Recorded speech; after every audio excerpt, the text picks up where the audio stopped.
As humans, we all face a common destiny, which is that one day we will die. In this episode, we will show you how Stoicism can help you meet that outcome with peace and virtue. And moreover, we will show you how this can help you overcome current fears and worries to focus on living. The Via Stoica Podcast with Brendan and Benny. Powered by viastoica.com, your home for coaching, workshops, quotes, and Stoic content that inspires.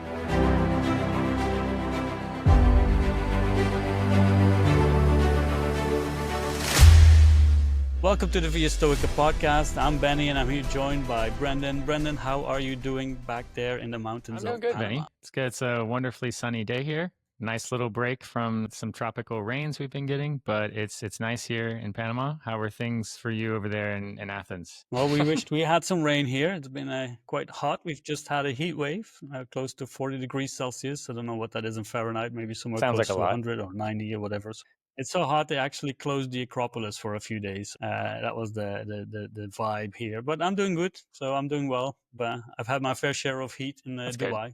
That's good. You know, you've experienced that before, so it's no problem to do it again. Yeah, it felt like, if you walked along in the sun, it feels like you might drop dead at one point. And just to kind of make that little segue to our episode today, is we're going to talk about death and Stoicism. And if you've heard the introduction, we're going to look at how this philosophy can help you face our eventual end with grace, with peace, and with virtue. And that's something that the Stoics want to train us for. And that's how we can help, get a better relationship with that inevitable end. But I wanted to start by asking you, Brendan, how was your relationship with death before the Stoic journey, and how has that changed? Have you felt considerable changes, and has it helped you? Yeah, I've had an interesting relationship with death throughout my life. At a young age, dealing with the death of my father's mother, which was the first death that I remember confronting. And to be honest, I didn't really know what was going on. I mean, I knew she was gone, but I didn't it wasn't as impactful to me. I also didn't have like a super strong relationship with her. So I think that was also a piece of it where I was just kind of like, oh, okay, well, that's good to know. But that was just kind of the best way that my little, 8-year-old mind could process. And then after that, I would say the next kind of moment where death was more at my front door was when my grandfather died. He was kind of like a father figure to me, so that was more difficult. I had started studying philosophy at that point in my life, but not so much in depth, not doing the application part of it, really probably just learning about it.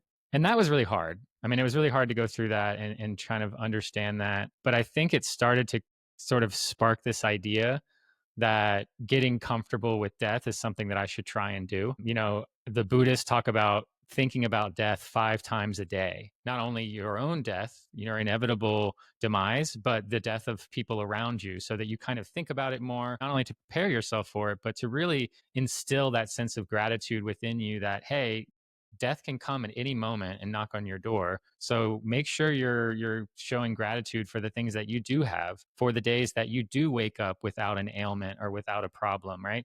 For the days that you can, your body is fully functioning, because there will be days that come where you might be stuck in a hospital, or you might be bedridden, or you might not have the full functionality of your body. So yeah, after my grandfather died, I kind of started digging more into the idea of death, not only from what the Stoics were saying, but the Buddhists as well. And there was this practice that I read about, which is just kind of like imagining someone's death, someone close to you. Imagine their death. Imagine what it would be like. Imagine maybe the eulogy that you might give for that person. But kind of walk through this. And I'm a single child. I'm an only child to a single mother. So my mother and I's relationship was extremely important to me, still is. But I started doing that process and thinking about my mother's death. And then, unfortunately, a few years later, she ended up dying very suddenly. But that time that I took to prepare, while it still came suddenly, and never imagined that my mom would be dying in her 60s, I imagined her dying in her 90s. Those practices and those processes of kind of imagining it and going through it and seeing how those emotions sit with me, I think made the inevitable, like me dealing with the actual event, that much easier.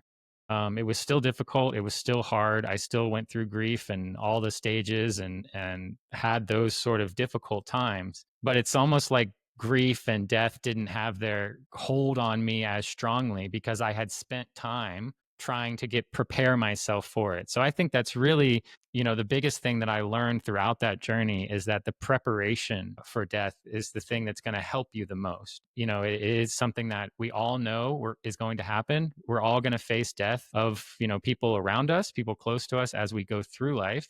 And then we're going to face death at the end. Maybe we know it's coming, maybe we get some sort of diagnosis and we know it's coming. Or maybe we just get struck by a bus as we cross the street one day. We don't know, but starting to prepare for it and think about it and get comfortable with it is something that I think that is really helpful for people and can really be something that alleviates stress and anxiety in your life. As much as people try and push death away and hide it away because it brings up a lot of stress and anxiety for us, I do think that the more you get comfortable with it and sit next to it and be friends with it, the less that stress and anxiety can have control over you. But yeah, that's been my journey with death. I think it's like anything else. You'll probably hear me say this a lot. It's a tool. It's something that can be utilized to better yourself, or it can be utilized.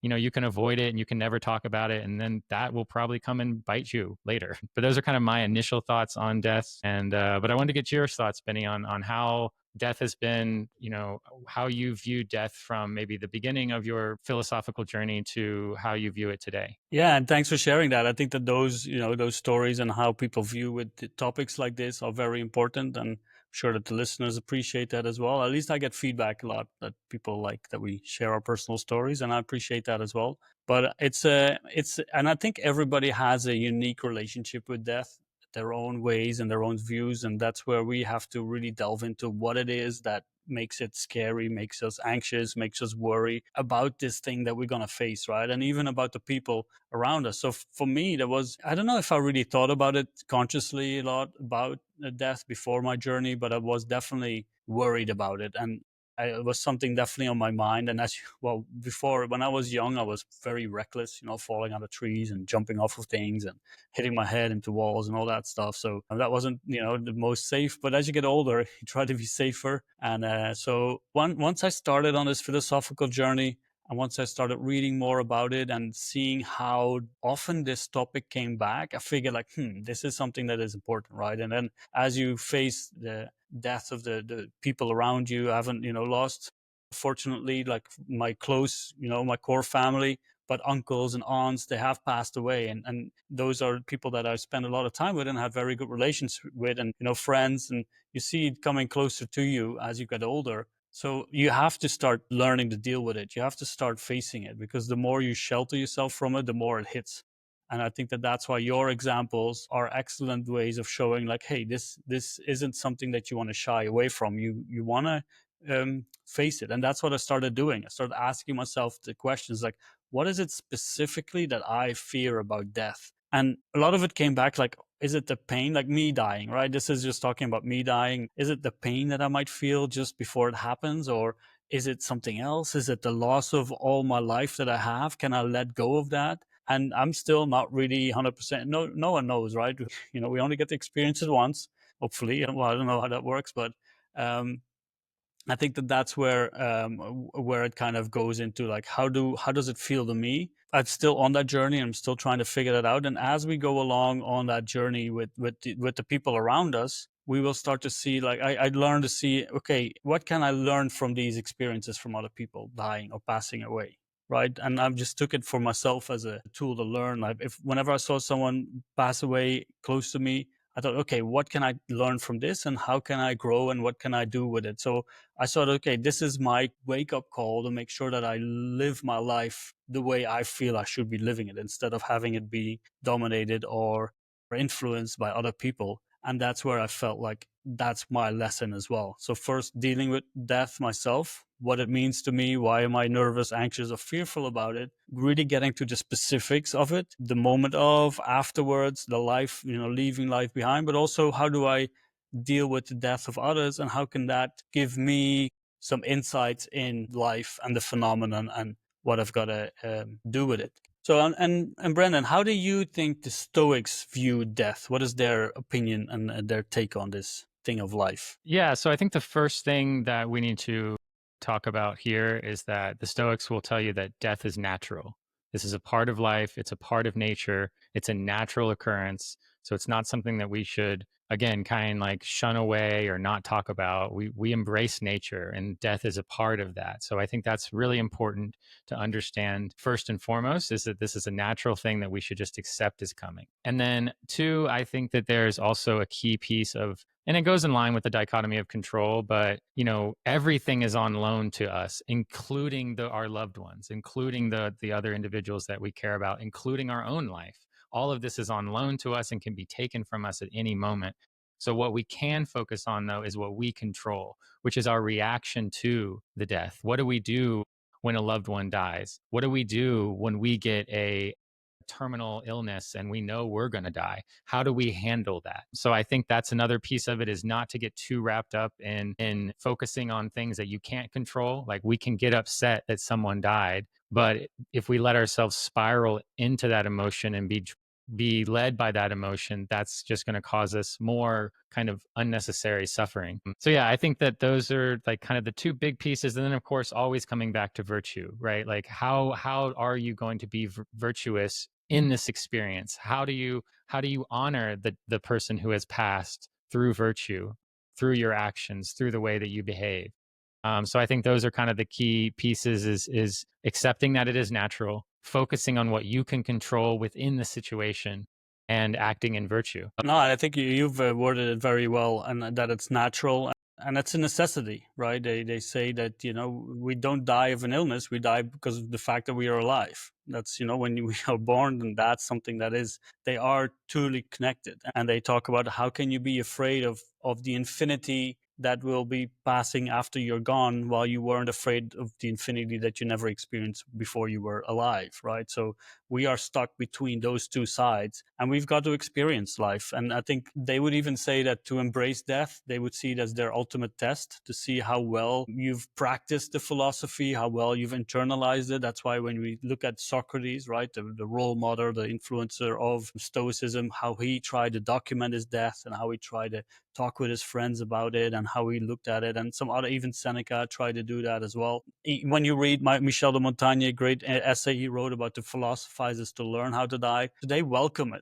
They welcome it just as any other challenge, right? Just as any change. And that's where, when you read Marcus Aurelius, he talks about death constantly, and he talks about it as being change, right? I think few people in life, in existence of humanity, would have dealt with so much death as Marcus Aurelius, as the emperor, right? As the leader of a country. He was dealing with a plague. He was dealing with wars, with civil wars. So many people, he lost, I think it was 8 out of 13 kids. That number might not be correct, but it's a lot, so. But he talks about change all the time. So they see it as a necessity change, right? They see like, okay, nature is in constant flux. I love that word. Marcus Aurelius, at least in the translations, he uses that. And that's what it is. I think that that's what they see. And that's why it's natural. That's why it's a necessity. And we need to prepare ourselves for it. And that's why philosophy is key to doing so. For our own death, but also for the death of others. And that's where, and one last quote before I ask you another question is where Seneca, and this kind of leads into that, where Seneca says, life is because of death that you're precious in your eyes. And I wanted to see how getting a better relationship with death has helped you get a better relationship with life. That's a great question, Benny. I think this is probably the thing that comes from a practice of death, from the idea of trying to look at and be friends with death. There's this sense of gratitude that's kind of built in. When you accept and internalize that you can leave this world at any moment, then it's a lot easier to be grateful for and happy for the things that you do have, for the time that you do get to spend with someone. So, I mean, going back to my mother's death, that was something that really shook me, because it was this idea that, my mom's not going to be here when I have kids. My mom's not going to be here for any sort of major life events that occur and, over the remainder of my life, right? I'm not going to be able to call her excited about some cool thing that happened to me. And that really hurt. But that's how I felt in the beginning. When it first happened, that's all I was thinking about is I can't believe life is doing this to me. I can't believe fate is delivering this to me. But then I said, well, it did for some reason. Fate brought this to my door for some reason. And what is that reason? And it allowed me to really shift the perspective into more of a, okay, well, what did I have with my mom? I had a really close relationship with her for over 30 years. I was her only child, so I wasn't competing for her time with anyone else, right? I was her sole thing that she focused on and worried about and wanted to care for. So like to have that sort of relationship is huge advantage. And so that it was a perspective that I never had, and I think that's really what death can do is it allows you to appreciate the moments that you did have. So I'm not going to get to experience my mother as a grandmother, which is hurtful, but I got to experience her as a mother very, very in depth, right? I talk to my mom all the time about various things and how she was a mother and the things that she went through as, when she was pregnant and right afterwards and all this stuff. So I unknowingly got a lot of advice from her about parenting without really, her being here during, my time necessarily as a parent. So, I just think that that's really what it can be is this tool to allow you to really appreciate the times that you had. So I think that is where this relationship of death has really helped, and I think can shape your experience afterwards as you lose things. And I don't mean just death. Obviously, we're talking about death here as mostly death of people, but we have this idea of grieving things that we lose that aren't humans, right? We lose relationships, we lose things. But yeah, I do think that this sense of gratitude can be developed as you embrace death and become more comfortable with death. It gives you that gratitude for what you have. I mean, you wake up in the morning, you can breathe clean air, you can walk, you can do things that a lot of other people on earth can't do. And so to have that gratitude, to have that, it's just a really great way to greet the day. So I think thinking about death, I like to think about death in the morning. When I wake up, I kind of have this mini death at night, right? I go to sleep, I wake up, it's like a whole new day, it's a whole new experience. And that is something that I think is important to get up in the morning and think about death. Sit with my, I don't know. But anyway, so that's something that I do because I do think that it gives you that perspective of gratitude. And why not have that at the beginning of the day? But how has this sort of journey with death impacted you, Benny, and changed your perspective on the world? Yeah, and it's in a similar way. And I also believe that it helped me see the beautiful side of Stoicism. The philosophy is often depicted as a philosophy that is kind of dark and morbid with all these quotes about death and all that talk. But if you really look at what it really is, and you can look at Marcus Aurelius, and we have a post on what the Stoic man is, right? And I we put out there words like kindness, compassion, and it's all about being able to focus on the beautiful parts of life because you've prepared, and you're looking at the things that are scary, the things that are fearful, and you're preparing yourself for it, and that allows you the space and the room to look at the positive sides, to be grateful, to take your time, right, with the things, the people that you have right now in your life. And I'm fortunate enough to have my parents. I've traveled for 15 years. I probably haven't spent enough time with them as I should. But now when I go back and as I go through my travels and when I spend time with my people, I try to give them my full attention, right? I think that that's one of the key words as well when we live, to give it your full attention. And also, as you said, gratitude. So when I have breakfast with my family in the morning, I look at them and it's like, wow, I'm happy that they're here because they could be gone, right? This could be the last day.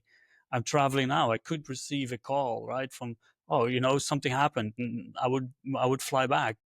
It also shows me that I need to live my life right now. And I think a lot of people put their own lives at pause because something might happen. And I would rather be, and this is like, I think it is in Epictetus where he talks about, the death will meet the farmer on the land, will meet the sailor on the sea. And you've got to be doing what you feel and what you're supposed to be doing without fearing that death will catch you there. Because if it catches you doing something that you shouldn't be doing according to your nature, then you probably haven't lived your life the way you should have lived it. And that's something that I have learned from this journey and why I made certain decisions, for example, to leave my job in Dubai, to sell everything and to live this life that I'm living now. And it's not always easy, it might look from the outside like, oh, you're living the wonderful life, but it's not, right? It is because it's my life, but it's not always easy. But I'm doing it because I have this sense of like, I've got to live it right now, because if I die, then, all of this is gone, but I've lived it.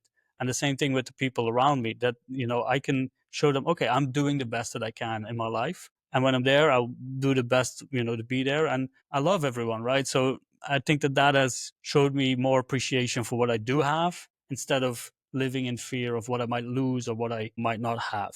And that's really helped me in that sense. Oh, that's interesting. Well said, Benny. And I think that's, there seems to be this big like misconception or thing that I wish I could, I wish I could kind of force people to understand, which is we're not trying to work towards a life without any sort of challenges or suffering or difficulty. Life inherently, if we want to live, if we want to be a human being on earth, then we're going to have challenges. We're going to face difficult things. And so there's no way that you just remove that from your life. And I think death is that constant reminder, is that thing that at any moment you can face something terrible like death.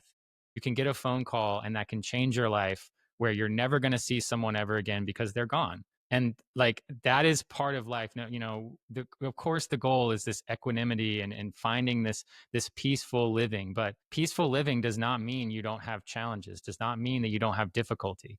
And it just is interesting to me that death is something that is happening all the time, just like birth. Life and death is happening all the time. And I think it is that reminder that we're going to face difficulties and suffering at any moment. It may happen to you, and that to just keep that at the forefront of your mind, because you could leave this world at any moment. So what are you doing to kind of prepare yourself for that? And what are you doing to make your time on this earth well-meaning and well-intentioned? Yeah, and that's why we offer, the coaching at Via Stoica, right? That's why we have free consultations. So if anyone who is listening struggles with this or watching, and you feel like, hey, I'd like to have a chat and see what we can do about it, we can, reach out, book a free consultation, and we can have a talk about it, or maybe start a coaching plan towards, getting a better relationship with death. And from my experience, and from listening to Brendan as well, and we talk a lot about things in the background. We don't just talk here on the podcast. We do have other conversations, but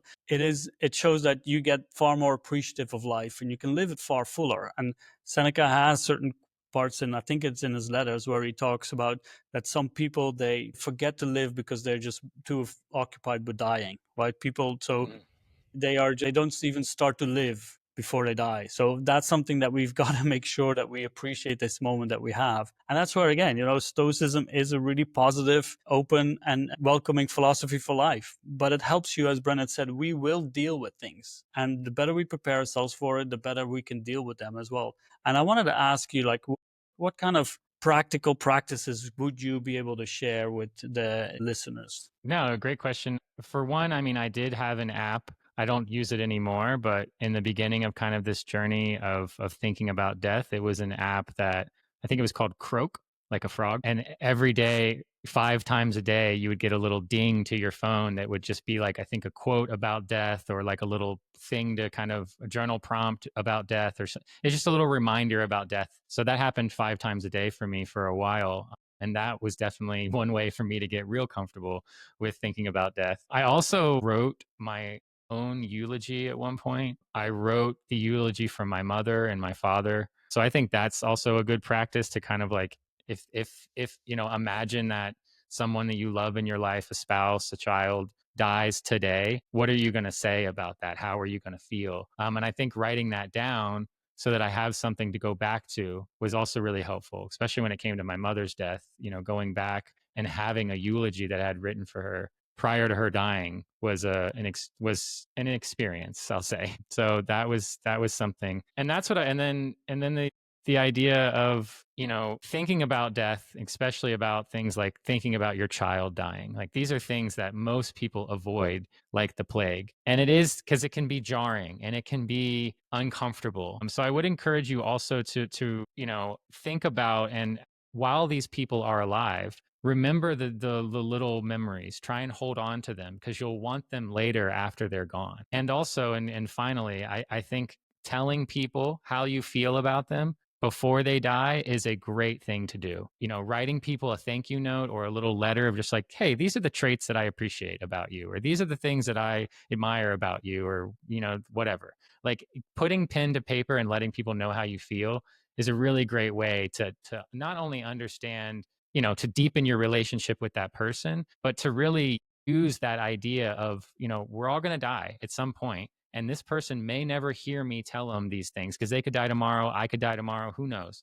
So let me get them out now, and that's going to, and so I just think that this idea of knowing that you can leave the world at any moment and making sure that you act in a way that you're proud of is really what it comes down to. Nice. And I think the idea of the eulogy, I've done that myself as well, for myself and also for the loved ones. I think that that's a really good practice. It also shows you what to cherish about those people, right? When they're there and also when they're gone. And there's a Dutch song, I'll translate it into English. It says, it's better to lose something than to never have had it at all. And that's something that we've got to remember, right? It's better to have the experience and then lose it, because that'll enrich your life, and you will be able to say, okay, I've lived it, but then also live it with your full attention and with that gratitude. And that's one of the practices that I try to do sometimes, just to take a moment in the present when I am with people, and just to think of that, wow, this is nice. This is good. And I'm glad to be here. I'm glad to have this interaction and this connection, and just to experience this. Maybe not just with people, but even, if you've had something at work, right? You had an accomplishment. Just take a moment and just appreciate it for a second, because moments come and go. And this is something that when we were still doing spaces on Twitter, on X, one lady, she come up and she introduced the concept of mini deaths, right? We all experience these mini deaths of, like, the moment is gone or relationship is gone. These are all kind of the same experiences, because we lose something. And the Stoics are very clear on this. When we die, whether you're 44 or 100, you all lose the same thing, as Marcus Aurelius says, and we lose this very moment, this present. That's the only thing we have. The past is gone, the future is not ours. The only thing that we have is right here. And the more we live our lives with appreciation and with full focus, the better it's going to be to say goodbye to it, because we wouldn't have any regrets. And that's one of the things that I reflected on, thinking about, like, okay, I don't want to be on my deathbed or in those last moments thinking, I wish I'd only done this, or if I only had done that, right? And that's one of my regrets. So I prefer to fail. I prefer to do things and fail, maybe even miserably, but at least I've done it, and I've found my own limits to my potential. And that's where I want to, I want to grow, I want to make progress, I want to live this life. So I think that that's one of the key things. And I don't want to leave this episode without mentioning memento mori, right? That's one of the key things from the Roman Stoics, where they talk about, remember that you will die. And that's one of the key things as well. Remember that this is something to happen, right? And if you are struggling with this concept, don't shy away from it. Face it.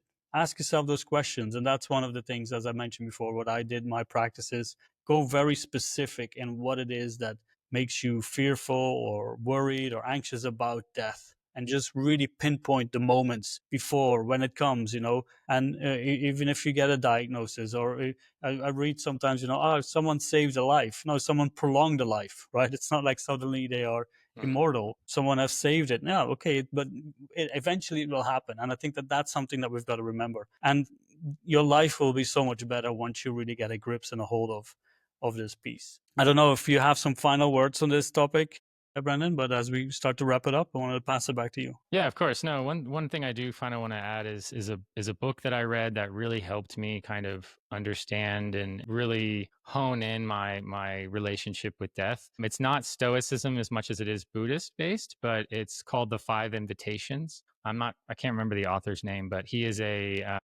he works in like a Buddhist-based hospice center. So he does deal. I mean, he is there while hundreds and hundreds of people have died, and so he kind of shares the stories of that, and how the other family members around experience the event, how he experiences the event. So it is. If you want to get more comfortable with death and improve kind of your relationship with death, that is a book that I will highly recommend. It's called The Five Invitations. Nice. That's good to know. That's one I'm going to read. I've never read that one, so I'm going to add it to my list. So thanks for the book recommendation. Absolutely. Yeah, I want to thank everybody for listening. And again, if you're struggling with this, reach out. We have some articles on death on the website as well. And if you want to get in touch with us for a coaching session or free consultation, you can do that easily through the website. But thanks for joining us. If you do like these episodes, please like it and subscribe to the podcast on YouTube or wherever you listen to it, and send it to other people if you think it's valuable. Share it with friends and family, and because that will help us reach more like-minded people. Thank you, Brendan, and I hope to see you in the next one. Thank you for listening to the Via Stoica Podcast. If you have enjoyed this episode, please consider subscribing, rating, and leaving a review. Your feedback will help us reach more like-minded people on the journey to self-improvement. If you want to get in touch with us or find more information, you can go to viastoica.com, your one-stop platform for all things Stoicism and living better. And remember, virtue is the only good.